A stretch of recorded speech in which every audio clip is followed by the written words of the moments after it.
Nous voilà pour une deuxième semaine en Gironde. Nous sommes à la Dune du Pilat. On vous rappelle que si vous êtes sur cette vidéo, c'est probablement parce que vous avez un quelconque intérêt pour le spectacle vivant. Vous êtes peut-être comédien, danseur, chanteur, interprète. Et bien figurez-vous que nous aussi, et vous savez quoi, on fait un film sur vous. On s'est lancé dans le projet de faire le tour de France des professionnels du spectacle vivant pour recueillir leurs témoignages et montrer les qualités qu'ils ont su mobiliser face à la crise sanitaire. Et ça s'appellera Rideau.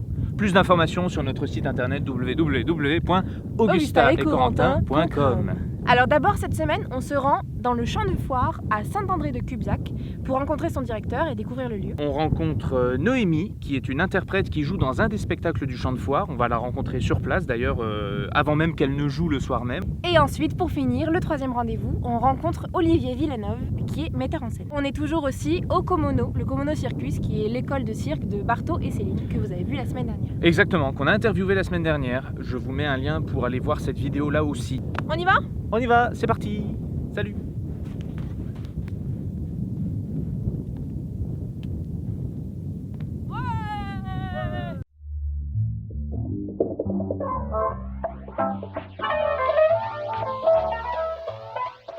Et c'est notre première journée. On est à Saint-André-de-Cubzac où on va visiter le champ de foire, le grand bâtiment qui est juste derrière nous. On va même être reçu en fait par Thibaut Keller, le directeur carrément, qui va nous faire la visite. Donc ça, on est très contents. Le champ de foire est la seule salle de spectacle de la Haute-Gironde et Thibaut nous a bien expliqué qu'il avait à cœur de mettre en avant des projets principalement issus de la région, en faisant par exemple participer les artistes et les spectateurs à des actions culturelles en lien avec les activités locales. On a commencé par lui demander s'il y avait eu une activité au champ de foire au cours de ces derniers mois. Alors sur la première période, on peut dire qu'on a été un peu sidérés dans l'incapacité de réagir et d'abord déjà annuler, reporter les spectacles qui étaient prévus. En revanche, sur la deuxième période, à partir de fin octobre, là, comme il y avait quand même la possibilité de travailler soit avec le milieu scolaire, en milieu scolaire, mais aussi d'accueillir sur la scène pour que les compagnies puissent travailler en résidence. Là, en revanche, on a beaucoup travaillé. Donc, on a eu un rythme finalement qui était quasi habituel de travail. Ce qui est bien. Ouais, ce qui est bien. Le lien qu'on pouvait garder avec la population sous forme d'impromptu, pour ne pas réunir les gens, ne pas les convoquer, ne pas constituer de public, entre guillemets, mais plutôt aller à des endroits, mettre des artistes à un endroit où il y a déjà des gens sur ce qui est autorisé. D'accord. Oui. Et faire des formes très courtes, très rapides, sur le marché par exemple, bien sûr, oui. mais sans prévenir, quoi. Voilà. Qui était là à ce moment-là, et ça a très bien fonctionné. Alors on communiquait a posteriori. Donc les gens qui avaient loupé, pour dire il y a eu ça.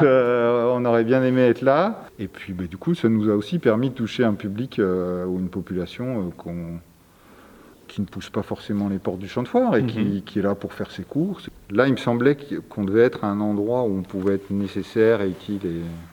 C'est un magnifique paradoxe, ce que vous venez de dire. Je ne sais pas si vous vous rendez compte. Vous avez une certaine responsabilité du point de vue de la diffusion du spectacle vivant, en tout cas dans la région. Et effectivement, c'est une responsabilité supplémentaire.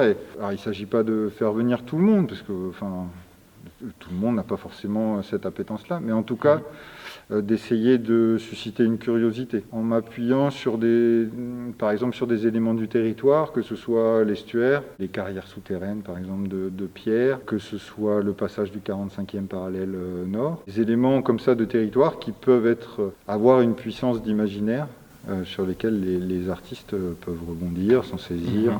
Voilà. C'est impératif pour moi que cette salle s'adresse aux gens qui habitent ici.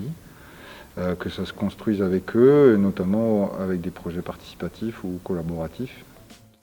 Alors Noémie, l'artiste qu'on va rencontrer ici, en fait ne joue pas dans cette salle, mais joue dans un amphithéâtre à l'extérieur qui est à 5 minutes d'ici, dans un joli château. Donc merveilleux, on va aller l'interviewer là-bas. On va là-bas directement, d'ailleurs je pense que ça commence tout de suite, non ?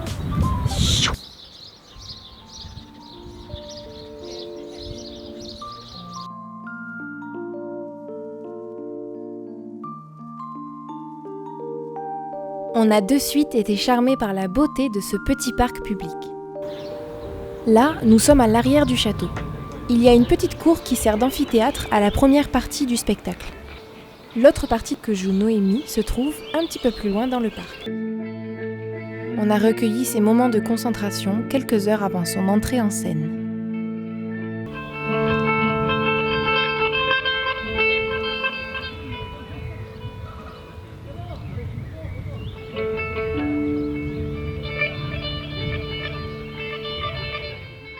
Retrouver les spectateurs dans un cadre intimiste et chaleureux comme celui-ci doit vraiment faire du bien.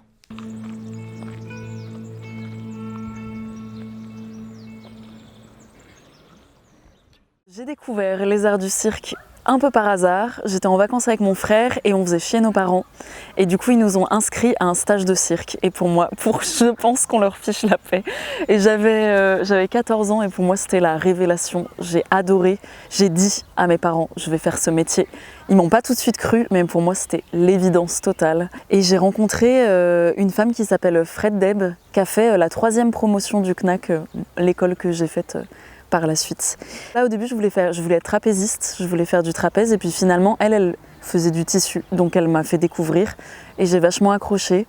Et en plus j'arrivais pas trop à faire ce qu'elle me disait et du coup j'essayais de trouver ma manière je disais triche, je trouvais plein de petites triches et du coup ça faisait des mouvements un peu à moi et j'aimais trop ça, de me dire qu'en fait j'avais pas forcément la force physique qu'il fallait mais que je pouvais trouver plein de petites choses pour faire à ma manière et puis vu que j'avais des grandes jambes, bah ça marchait et puis ça faisait un peu autruche, enfin il y avait un truc qui marchait bien. Du coup j'étais hyper contente avec le tissu. Le fait que ce soit hyper malléable, le fait que honnêtement que ce soit doux aussi, que ce soit plus doux qu'une barre.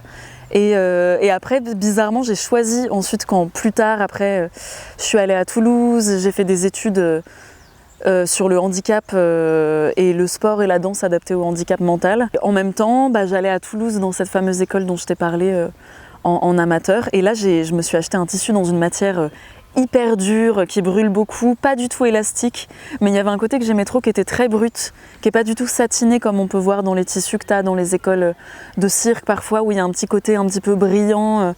Non là il ressemblait vraiment, je l'avais acheté dans un magasin de tissus classique quoi, genre truc pour faire une nappe quoi. C'était toute la tournée avec Libertivore en fait, toutes les dates ont été annulées une par une donc c'était assez soudain.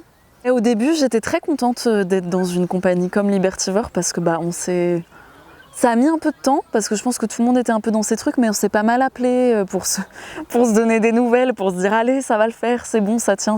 Ça crée des choses chouettes au sein d'une compagnie aussi. Franchement, heureusement que l'équipe est chouette, soudée, solidaire et tout. Enfin, ça fait, je sais pas, moi c'était le moins dur. Je pense que vraiment pour les artistes, il y a une espèce de, surtout quand tu es interprète pour quelqu'un, tu vois que tu as un espèce de deuil de ces dates et de ce spectacle où tu as mis de l'énergie. Les gens qui sont à la prod, à la diffusion, eux c'est devenu limite les gens en avant, les gens au premier plan. C'est eux qui avaient le lien avec les salles et puis c'est eux qui ont fait des allers-retours impossibles. Nous on était dans stand-by mais eux c'est devenu les personnes les plus importantes des compagnies quoi.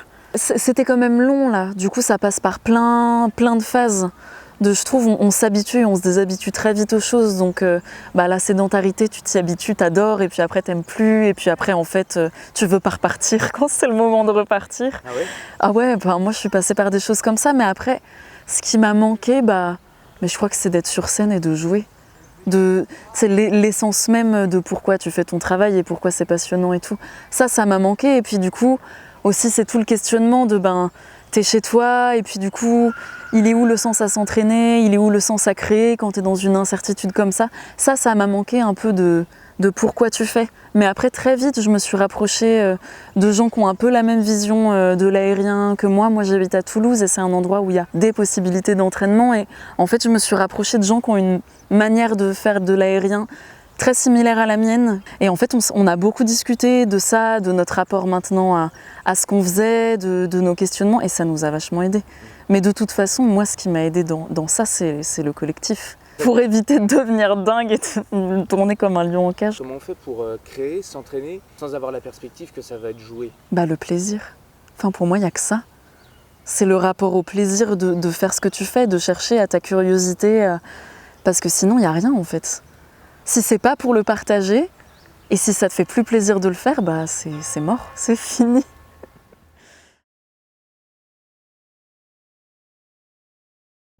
Alors, hier, on était censé aller à Bordeaux pour rencontrer un metteur en scène qui s'appelle Olivier Villeneuve et en fait, il a eu des complications avec sa troupe pour le soir même. C'était très compliqué, du coup, il a dû annuler, enfin du moins reporter, mais pour l'instant, on n'a pas de nouvelles. Ça a totalement changé notre emploi du temps, donc pour l'instant on n'a qu'un seul rendez-vous. Ouais. Et aujourd'hui, on va au Komono Circus pour rencontrer Waba, et c'est lui qui a racheté il y a 2 ans le Komono Circus avec d'autres personnes. Donc comme on avait envie de vous parler un peu plus de cette école, un peu mieux et un peu plus en détail, et ben il va nous faire une petite visite ce matin, c'est pour ça qu'on y retourne. Et alors du coup on ne sait pas après ce qu'on va faire aujourd'hui, peut-être qu'on va à Bordeaux. la journée nous le dira. On a eu confirmation que malheureusement on ne pourrait pas rencontrer Olivier. Tant pis, les échanges étaient vraiment sympathiques, mais ça ne sera pas pour cette fois. En revanche, ce qui est maintenu, c'est notre rencontre avec Waba. On lui a demandé ce que ça faisait de reprendre une école de cirque, et l'on s'est rendu compte qu'avant de vouloir transmettre du savoir, c'est avant tout des valeurs que le Komono Circus essaye d'enseigner à ses élèves. On a aussi voulu savoir quelles activités allait avoir le Komono à l'approche de l'été. Je m'appelle Aurélien, mais mes amis m'appellent Waba. Je suis jongleur, conteur et comédien. J'ai fait des spectacles pendant une bonne quinzaine d'années et j'avais envie un petit peu de faire évoluer le projet quand on a entendu parler du lieu dans lequel on se trouve. C'était il y a 4 ans maintenant. J'y suis venu et c'était déjà une école de cirque avec déjà le dôme là qu'on voit derrière, mais par contre qui était à l'abandon sur le moment. Donc de voir le potentiel du lieu et puis de voir que ça tournait plus, on s'est senti investi d'une mission. Et on s'est dit qu'on allait essayer de reprendre. J'en ai parlé à Clémence, qui m'a dit je donne une réponse dans les 10 jours, et qui le lendemain m'a dit oui, qu'elle laissait tomber son boulot d'architecte pour venir. Wow. Là on est content parce que la finalité c'est de créer du rêve, du partage, de l'échange, de la poésie. Donc après c'est pas qu'une école de cirque le Komono, et c'est justement nous ça a été vraiment notre cheval de bataille depuis le début. C'est plutôt de faire un pôle autour du cirque et du spectacle vivant, avec tout ce qui est les projets éducation artistique et culturelle, donc des interventions scolaires, périscolaires, mais aussi pour le champ social, le handicap. Cet été on a un gros projet pour des mineurs et majeurs incarcérés. L'objectif c'est pas forcément une performance ou un apprentissage technique, mais plus véhiculer de la sociabilisation, transmettre des valeurs telles que la concentration, le respect de l'autre, la sécurité, prendre soin de sa sécurité et de celle de l'autre. Donc voilà, ça décale un peu les objectifs pédagogiques. C'est hyper bien, l'outil cirque il est hyper large. Du coup effectivement il y a la motricité, il y a l'équilibre, il y a le placement dans le groupe aussi qui est hyper important, et puis que Céline et Bard véhiculent très bien. C'est-à-dire qu'on essaye vraiment de créer des collectifs soudés, non compétitifs, dynamiques. Le fait que l'échéance soit pas une compétition mais un spectacle, ça change aussi énormément l'approche. Et du coup tout ça, au-delà encore une fois de l'apprentissage technique, il y a des valeurs humaines qu'on véhicule. Je pense qu'une de nos forces, c'est qu'il n'y a aucun de nous qui centralise toutes les compétences, mais par contre à nous tous on les a toutes. Et du coup, on fait du travail professionnel. On est content là déjà parce que ça se libère un petit peu suite à la crise sanitaire. Et le téléphone sonne et le Komono s'active. Du coup, on a un été qui promet d'être très dense et a priori passionnant, avec des stages organisés par le Komono dès le 12 juillet jusqu'au 20 août, et avec surtout, en point d'exclamation finale de tout ça, le festival Test à Tête, qui aura lieu le 10, 11 et 12 septembre au Komono Circus et dans la forêt en face, avec 10 compagnies professionnelles, 13 propositions artistiques et une vingtaine de représentations. Festival Test à Tête, si j'ai un message à dire, 10, 11, 12 septembre, l'équipe du Komono y sera, on vous attend. Excellent. Trop top. Génial. Sachez les enfants que la Gustaco n'est pas amenée à rester en notre possession. C'est-à-dire que, à la fin du voyage, on va la vendre. Bah ouais. Et oui, il faut Donc- qu'on s'en sépare parce qu'on va pas en avoir l'utilité après. Tu mets une contrepartie à 2000 balles, il y a la Gustaco. J'avoue. Bah pourquoi pas. Bah non, mais drôle. quelqu'un pourrait être tenté Trop de se drôle. dire bah ok, ouais, J'achète une bagnole en plus du film. je rachète la bagnole en plus du film. Ça va être drôle, tu sais, Trop pour fort. 2500 balles, t'as toutes les contreparties plus La une bagnole. Gustaco, plus une bagnole. Donc voilà, si certains d'entre vous sont intéressés pour acheter une voiture, en plus qui a fait le tour de France, n'est-ce pas? Grave. On va la vendre. Donc voilà, on va. Mais ce serait trop intéressant, un prix. 2000 balles, le film, Ah toutes bah, les contreparties, je- plus une voiture. Alors à l'heure où on vous parle, finalement, on est certainement en train de dormir à la Belle Étoile, en fait, en Bretagne. J'avoue, Parce que dimanche soir. Ça sort dimanche, et nous on a prévu dimanche de prendre la route dans l'après-midi, Voilà. de se trouver un petit coin tranquillou en Vers Bretagne. l'île de Ré, peut-être, un truc comme ça, un peu en dessous quand même, Ouais. à la mi-chemin. Ouais. Donc dimanche soir, on dort comme ça dans la Titine. Ouais. Et après, lundi, on sera arrivé en Bretagne. En fait, voilà, parlons d'une problématique de ce tournage. On ne peut pas se permettre d'organiser trop de rendez-vous parce qu'on l'a vu quand on était dans le Gers, avoir 3 ou 4 rendez-vous dans la semaine, voire 5, 6, c'est beaucoup trop. C'est ingérable, complètement ingérable, parce qu'il faut être sur place, il faut s'occuper des fichiers après, il faut s'occuper du montage, donc ça prend un temps que nous n'avons pas pour... Et puis ça peut être bâclé, donc c'est pas intéressant. Voilà, et c'est ça le problème, c'est qu'on ne peut pas se permettre d'avoir trop de gens.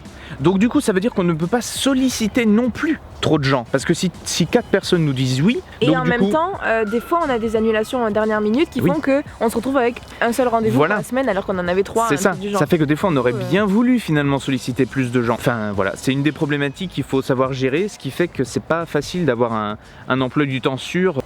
Et en même temps, on fait très bien avec. Et on voit sur le tas et voilà, Carrément. comme ça. Et voilà, c'est une fin de vidéo. Merci beaucoup de nous avoir suivis. Merci infiniment. Là, ça y est, on décolle et on part pour... On part pour la Bretagne, où on va découvrir le théâtre amateur et interviewer des comédiens de la région. Donc rendez-vous dans le Morbihan. C'est parti pour le Morbihan. Allez. Allez hop.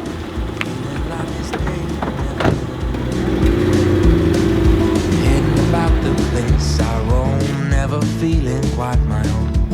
Somehow get the feeling I don't fit in. But I know Je savais pas qu'à 3 ans on pouvait craquer Photoshop et faire ça. Franchement, c'est du travail de malade. Tu sais, s'il faut, ils ont 18 ans, hein, ceux qui ont fait ça. J'avoue, je dis 3 ans, et là t'as un ado chez lui qui est genre oh, c'est pas vrai. Non, attends, excuse-moi, il y a Jean-Bernard qui m'emmerde là. Jean-Bernard Labranche, c'est bien connu. Ah non, je sais quoi. Non, mais c'est pour que je me mette dans la tête de... Non, mais c'est bon, j'étais bien partie. Ok, c'était ça. Gentil. Mais t'avais vraiment tombé ce matin. Mais non. Chanteur de music hall dans 6 mois, je pense, un truc du genre. Augusta, si tu nous annonçais le programme Trop de... mieux parce que je faisais de la merde. Je suis un acrobate maintenant. Eh, tu es un comédien, oui. Je suis un acrobate là, c'est bon. Oui. On ne fait plus le bruit d'une 205 GTI Turbo hashtag tuning. Ouais,